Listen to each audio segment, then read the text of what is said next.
عزل مرتضى منصور والحركات والحلويات. اذا عجبك الفيديو بالله عليك انت تبخل عليها باللايك والاشتراك وتفعل الجرس وخير ما ابدا بيه الصلاه على الحبيب. اللهم صل وسلم وبارك على سيدنا محمد وعلى اله وصحبه اجمعين. انا كنت ناوي اتكلم على موضوع تاني خالص غير عزل مرتضى منصور، لكن بقى الاحدث اللي هو عزل مرتضى منصور فانا هتكلم عليه النهارده. خلاص الدنيا ابتدت يعني مع كابتن محمود الخطيب بيزيح مرتضى منصور كده سنه سنه، بيديله كتف سنه سنه كده. كابتن محمود الخطيب بيديله كتف سنه سنه كده، حبسه. المره دي بيديله بالرجل بقى، المره دي بيديله بالرجل بره نادي الزمالك، بره نادي الزمالك. هقول لك يا سيدي على القرار وخليك معايا واعمل لايك واعمل شير. بص يا سيدي، قرار محكمة القضاء الإداري اليوم فيما يخص عزل رئيس نادي الزمالك وانتهاء صفة مرتضى منصور رئيس نادي الزمالك بقرار اليوم في أربع دعاوى تم تقديمها من قبل أعضاء من الجمعية العمومية في نادي الزمالك. بص يا سيدي، اعمل لي بقى لايك كده عشان نتكلم على شوية حاجات مهمة. الزمالك على حافة الهوية، خلاص الزمالك على حافة الهوية. الزمالك النهارده وزاره الشباب والرياضه يعني ايه بقى شكلها وحش. القضاء النهارده بيقول لوزاره الشباب والرياضه المفروض بعد حكم الحبس كان مرتضى منصور يتعزل من منصبه. فالشباب والرياضه كانت مستنيه القضاء الاداري. المحكمة القضاء الاداري اصدرت قرار رسميا. هقول لك تداعيات بقى ايه التداعيات بتاع الحكم، تداعيات القرار. ده حكم واجب النفاذ، خد بالك. ده تداعيات هذا الحكم: الزام وزارة الشباب والرياضة باصدار قرار النهارده بزوال عضوية مرتضى منصور من مجلس إدارة نادي الزمالك. ده رقم واحد، خليك معايا. ده رقم واحد. رقم اتنين، الكلام ده مش هتلاقي عند اي حد: اعتبار منصب رئيس نادي الزمالك شاغرا والزام مجلس اداره نادي الزمالك بدعوى الانتخابات على منصب رئيس نادي الزمالك في اقرب جمعيه عموميه عاديه في شهر كام حضرتك؟ في شهر 7. 3. الحكم واجب النفاذ. ايوه الحكم واجب النفاذ الا اذا يا حضرتك مرتضى منصور هيقدم طعن، واذا كانت المحكمه الاداريه تقبل او ما تقبلش. طيب مرتضى منصور هيعمل ايه حضرتك؟ هقول لك بس اعمل لايك. هيسكت؟ لا مش هيسكت، ده راجل محامي وفاهم الدنيا ماشيه ازاي. طيب هيعمل ايه؟ هيقدم بالطعن. الطعن لا يوقف التنفيذ. الطعن ما يوقفش التنفيذ الا في حاله واحده، زي ما قلت لك حاله قانونيه كده انا مش عارفها. فالطعن لا يوقف التنفيذ. سؤال بقى: هل مرتضى منصور من حقه يترشح للانتخابات في شهر 7؟ قول لي، ده سؤال الناس كلها بتسأله. هل مرتضى منصور من حقه يترشح لانتخابات رئاسة الزمالك في الجمعية العمومية في شهر 7 لو اتقبل الطعن بتاعه من المفترض اللي هو هيقدمه؟ هقول لك يا سيدي، المادة 28 واضحة وصريحة. بس يا بابا، علشان لو حد عايز يتلاعب على القرار، يعني لو حد، اصل احنا عندنا في ناس جبهة كتير، يعني الناس بيتحايلوا على القانون كتير. المادة 28 من لائحة النظام الأساسي بتقول لك ايه يا سيدي؟ اشتراطات من يترشح لمجلس إدارات الأندية المصرية، الكلام ده مش هتلاقيه عندها حد: ألا يكون قد صدر ضده أي أحكام نهائية سواء عقوبة جنائية أو عقوبة جنحة في جريمة مخلة بالشرف والأمان. واضحة؟ لأن في ناس طبعا بقى إيه يعني مع رسالة مرتضى منصور ممكن تعمل كذا، ممكن مش عارف نقدم فين. فقبول ترشح مرتضى منصور وفقا للقانون لا يجوز.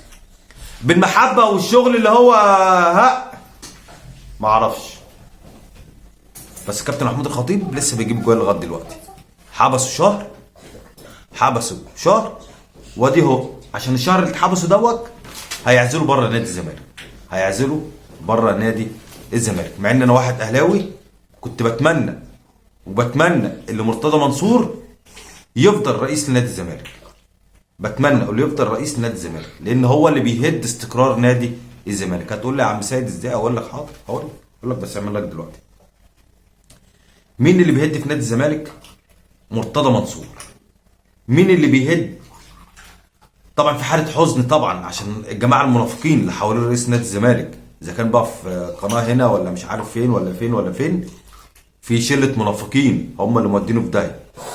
فانا هرجع لك تاني، انا واحد من جمهور نادي الزمالك زعلان، لان هو ده اللي بيهد استقرار نادي الزمالك. انا زي ما قلت وهقول ان هو افضل صفقه للنادي الاهلي. نادي الزمالك لما بيمشي حلو مرتضى منصور اللي بيوقعه ازاي؟ هقول لك بس اعمل لايك. مرتضى منصور لازم هو اللي يبان على الساحه، لازم هو اللي يبقى في الكاميرا، لازم هو اللي الناس تقول مرتضى منصور اهو، مرتضى منصور اهو، مرتضى منصور اهو. لازم هو اللي يقول لازم الناس تقول مرتضى منصور هو اللي بيعمل الزمالك، وهو اللي بيعمل الزمالك، وهو ليه؟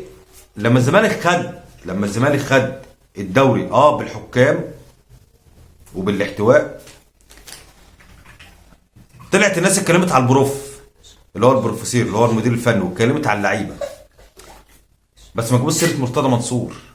فهو ازاي ما يجيش سيره مرتضى منصور؟ فابتدى يهد في نادي الزمالك، والعدوات اللي شغاله عمال يعادي في كابتن احمد الخطيب شويه، ويعادي في رئيس النادي ده شويه، ويعادي في رئيس النادي ده شويه، ويعادي مش عارف مع مين، معادي الناس كلها. فهو اللي بيهد استقرار نادي الزمالك. فانا كان نفسي يبقى هو موجود. مين اللي مشى ساسي؟ مين اللي مشى اشرف بن شرقي بعد ما رجع تاني؟ مين اللي مشى مصطفى محمد؟ مين اللي مشى هتلاقي هو. مين اللي مشى امام عاشور بعقد مضحك قوي، مش مضحك بس، لا ده مضحك قوي، وهيرجع النادي الاهلي. مين اللي مشى؟ ما هو. مين اللي بيجيب الصفقات المضروبه؟ ما هو. هات لي كده صفقات نادي الزمالك السنه دي كلها اونطه، هات السنه اللي فاتت اونطه. ما تجيبليش اللي هو في فتره وجود تركي آل الشيخ بس يا حبيبي. تركي آل الشيخ كان بيدي للزمالك فلوس، كان هو اللي جاب الناس الحلوه اللي انت شفتها دي اللي هي على اعلى مستوى.